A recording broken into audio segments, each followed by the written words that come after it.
നാളെ കൊറിയറായിട്ട് അയക്കാനുള്ള ഉണ്ണിയപ്പത്തിൻ്റെ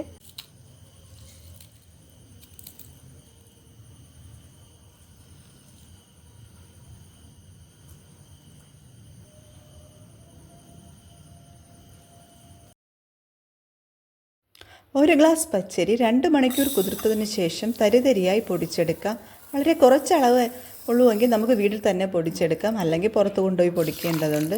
അതിനുശേഷം ഇത് 2 മണിക്കൂർ കുതിർത്ത് നമുക്ക് തരിതരിപ്പായിട്ട് പൊടിച്ചെടുക്കേണ്ടതാണ്.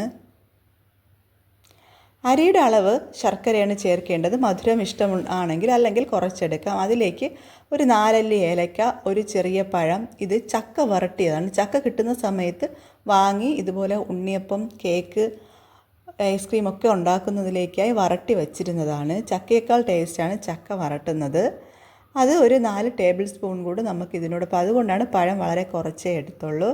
അതും ഇതിനോടൊപ്പം ഇട്ട് നമ്മൾ ഉരുക്കി മാറ്റി വെച്ച ശർക്കരയിൽ 1/2 ഗ്ലാസ് വെള്ളം ചേർത്ത് പൊടിച്ച് നന്നായി തിളപ്പിച്ച് അരിച്ചെടുത്ത് വേണം ഉപയോഗിക്കേണ്ടത്. അത് നമുക്കിതിനോടൊപ്പം ഇട്ട് ഒന്ന് മിക്സിയിലൊന്ന് അടിച്ചെടുക്കാം. അതിനുശേഷം ഇതൊരു 4 മണിക്കൂറെങ്കിലും വച്ചിരുന്നാൽ മാത്രമേ നല്ല സോഫ്റ്റായിട്ട് കിട്ടുകയുള്ളൂ. ഇതിൽ നെയ്യിൽ വറുത്ത തേങ്ങയും കൂടെ ഇട്ട് കൊടുക്കാം.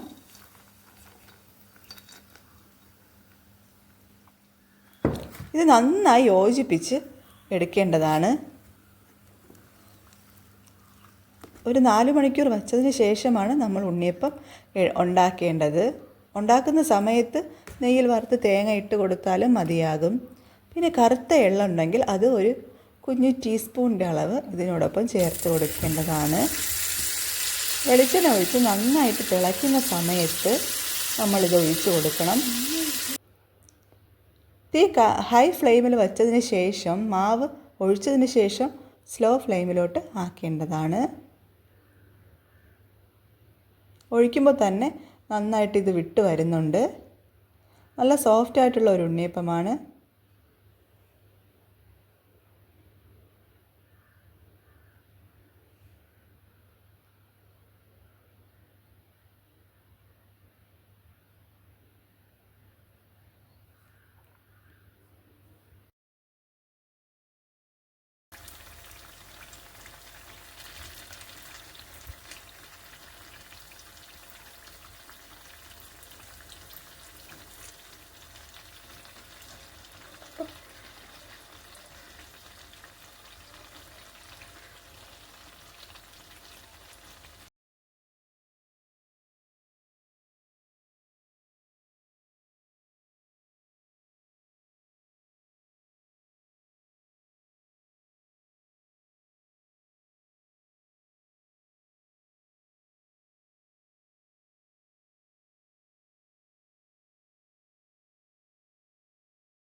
നമ്മൾ ഉണ്ണിയപ്പമൊക്കെ ഉണ്ടാക്കി കഴിഞ്ഞ് നല്ല സോഫ്റ്റായിട്ടുള്ള ഉണ്ണിയപ്പമാണ്. ഇത് കണ്ടില്ലേ?